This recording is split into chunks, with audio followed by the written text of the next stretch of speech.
Well, folks, I'm back. Hopefully, you are too. So, I figured I'd get on here and let you know that there's people in the world, trucks moving outside.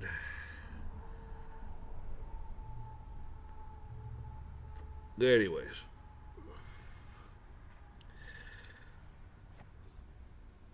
don't let other people dictate your worth. Don't listen to their nastiness. Don't listen to their criticism. Because most of these people are just themselves unhappy. And they don't know.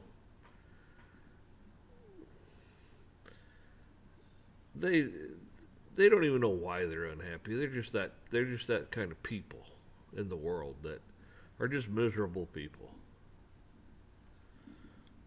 And of course, what do? They want to take it out on you. Blame it on you. You're the problem. You're the problem. Instead of looking around going, well, if everyone's this way, everyone's a problem. Maybe the problem's not everyone. Maybe it's me.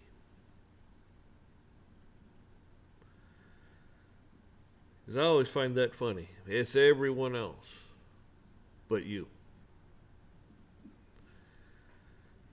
Usually that's the person that has the problem. Because it's everyone else. You know, I always find it interesting. There's problems in the world, and then there's problemed people. The problems you can kind of go out and try to work out, fix, whatever. But the problem people, no. That's just their problems.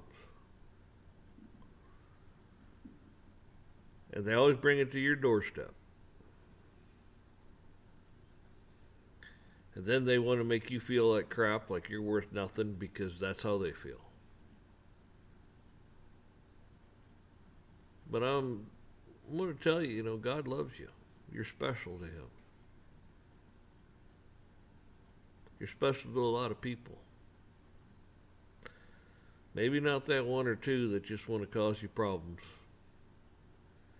And usually if it's a close friend, they're not a friend.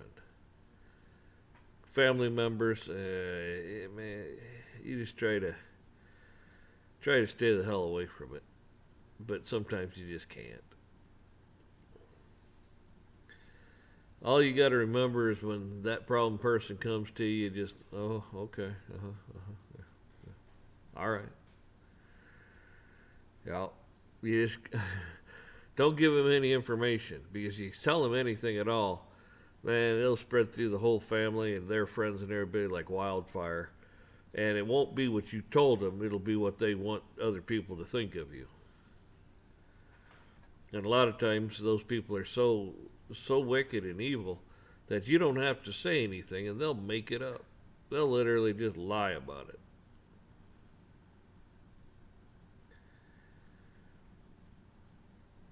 God put you here not to run around licking your wounds and feel sorry for yourself and being a miserable person.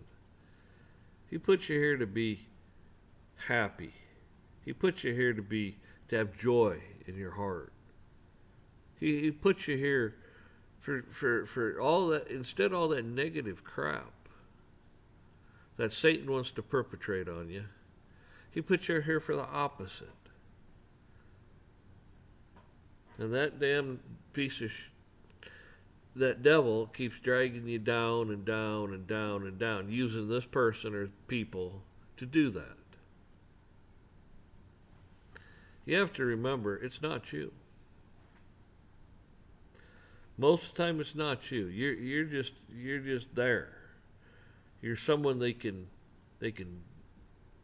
pick on, someone they can try to destroy, someone that they that they just know they're getting to you and ruining your existence with all their bullshit.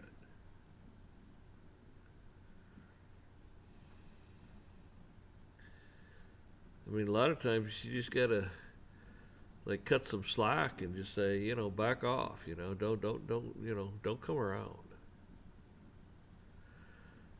I mean, you got kids that want to blame the parents because they're just spoiled brats. Well, you didn't do this, I didn't do that, blah blah. You didn't give me this, you didn't give me that. It's like, who gives you anything in the world but God?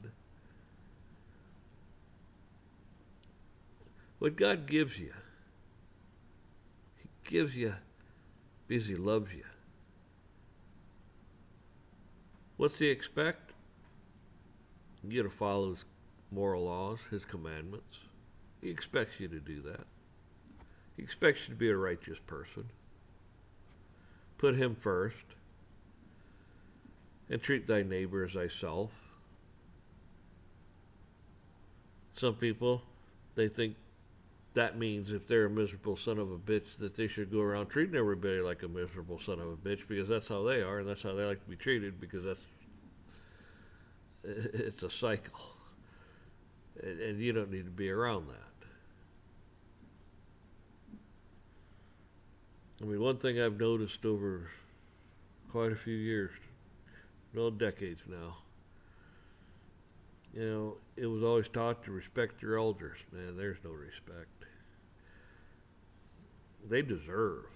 They're entitled. There are some people in the world they're just entitled. You have people in your own family, I'm just entitled.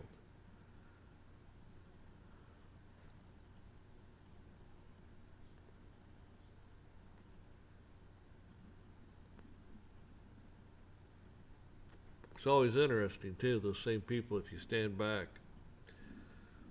they're always got somebody's ear somewhere, and they're causing you problems. And then that person they're talking to,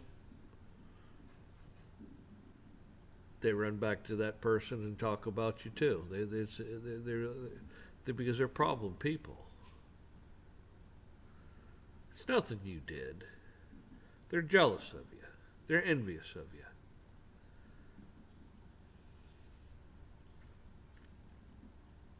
I mean, I've always thought it was funny. If somebody's going to get suits aren't a thing anymore. But let's say they are. And you got your choice between this nice tailored suit, slick, custom made, the whole 9 yards, thousands of dollars. And you have go pick one off the shelf. They want that suit that's custom made, custom tailored. They want that one. You could take that one off the shelf that, this, and myself personally, if I had to wear a suit, it wouldn't bother me by the least. But I'm not the type to wear suits. Don't care to. Don't care to dress up much either. What you see is what you get. There plenty of times I showed up just like I was. Kind of throws me for a loop. They're like, man, that guy, he's got no pride in himself. It's like, well, because I don't care. I'm not here to impress anyone. I walk around with cow shit on my boots and on my pants. My truck smells like cow shit. I mean, come on. My mudroom smells like, I should call it a mudroom, I could call it a shit room because that's what it smells like half the time.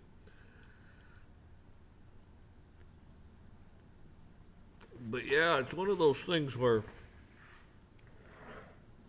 it's those certain people, they just want the very best. They'll take the best and leave you the crap. They'll take whatever they'll take the nicest stuff and leave you the shit. What they don't realize is, I don't want any of it. I don't care. Doesn't mean much to me. I got enough of my own junk. I mean, I call it junk because it's like anything in life. Yeah, God has blessed me and blessed me and blessed me. But then it's almost like it becomes a burden. If that makes sense to you. It becomes a burden.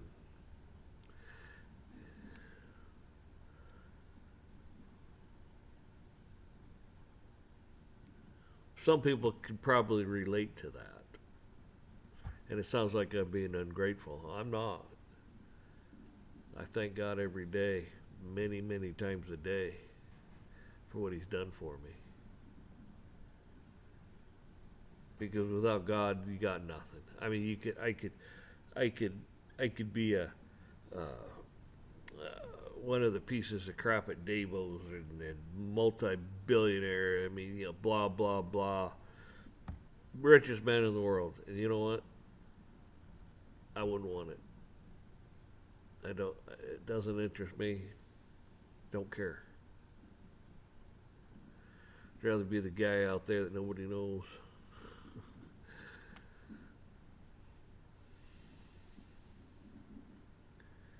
But there's some people, boy, their status is everything.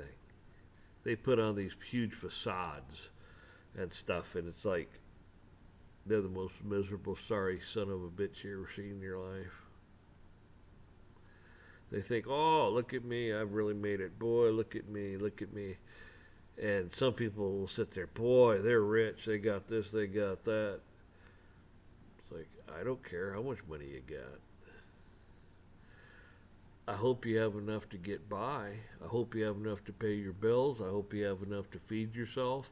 I hope you have enough to put a roof over your head. I hope you're making it. I hope you're making it. And I pray to God that you make it.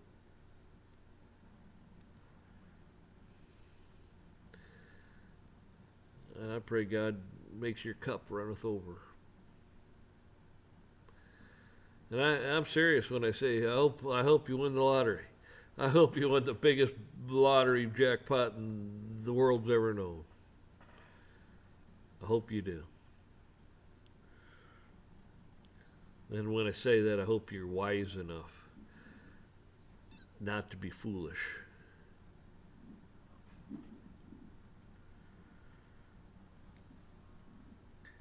Because if that actually happened, God blessed you.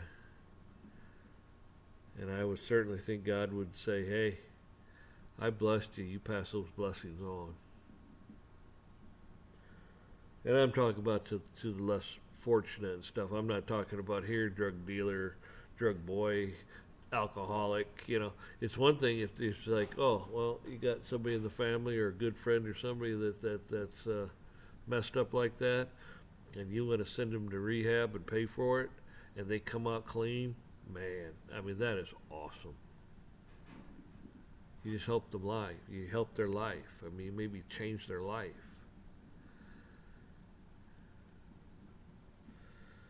But be realistic. How many people actually come walking out of there the first, second, or even maybe the third time and don't relapse? Why? They go right back to the same place they came from. Same friends, same people. You need to find a whole new crowd. And that's kind of like where I'm going with this. People don't want to treat you right and want to put you down and make you feel like crap, like you're not worth anything. You are. You're worth Jesus dying on the cross, being tortured. Yeah, that's what you're worth. You're worth Jesus going to hell, being treated horribly, tortured, the whole 9 yards. He felt it just like you'd feel it. He went through it. Then he rose again. For you.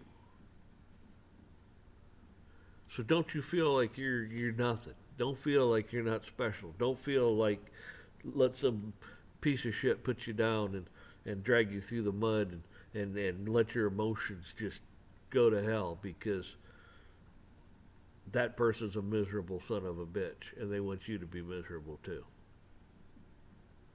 It's always your fault. They don't take any responsibility for their own actions.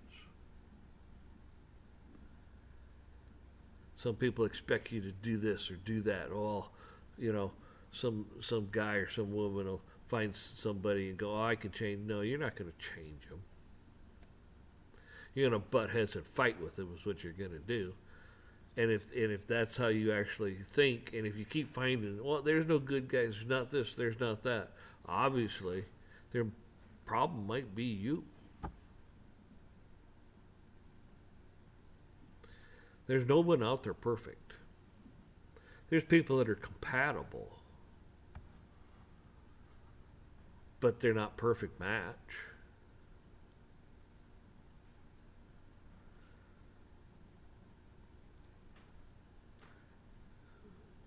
So always pray for knowledge and wisdom and for forgiveness and for that person that keeps putting you down too. Really all I got to say, because I think there's a lot of that going on in the world today. Your government, they don't care about you. I mean, they don't give one shit about you, man. You're just here to be used, abused, and to be bossed or pushed around, bossed around. Everything that God's against. And God's judgment is going to come. And when it does, there ain't no judgment like God's. There's no hell like God's. God created hell. All right? I mean, you know, devil didn't create it, God created it. That's your punishment for eternity. You don't want to be there.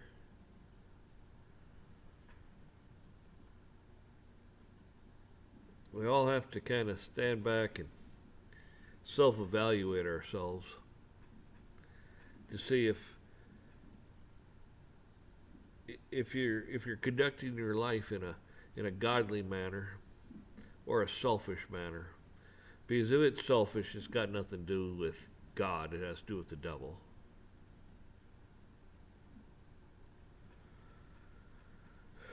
So,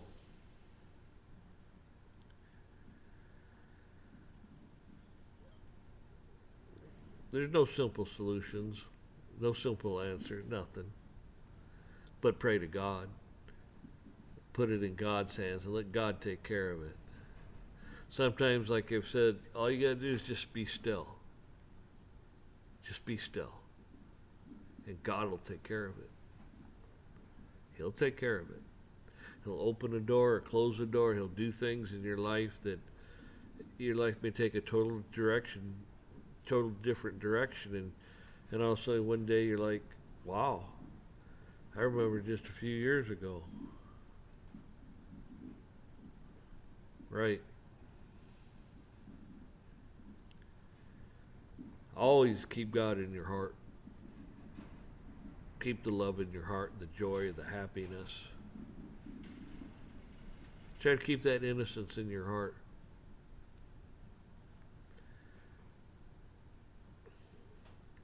God loves those little children because that's it. They're innocent. They haven't been tainted like we have. They're pure. They're innocent. Ask a little child something, he'll tell you the truth. At a certain age, they start to fib, but it's always funny. It's cute when they do it, but you got to teach them. So, folks, I figured I'd get on here, and I hope your life's good.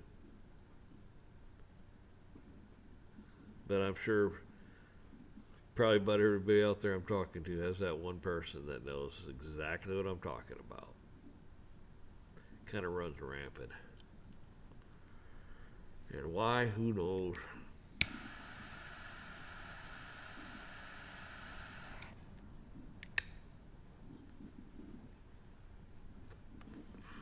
When it warms up, this thing actually works. And it works pretty good, as you can tell. So, anyhow, I'll get back on here again and who knows? Who knows what'll come out? Half the time I don't know what's going to come out. I don't know if that's good or bad. Y'all take care.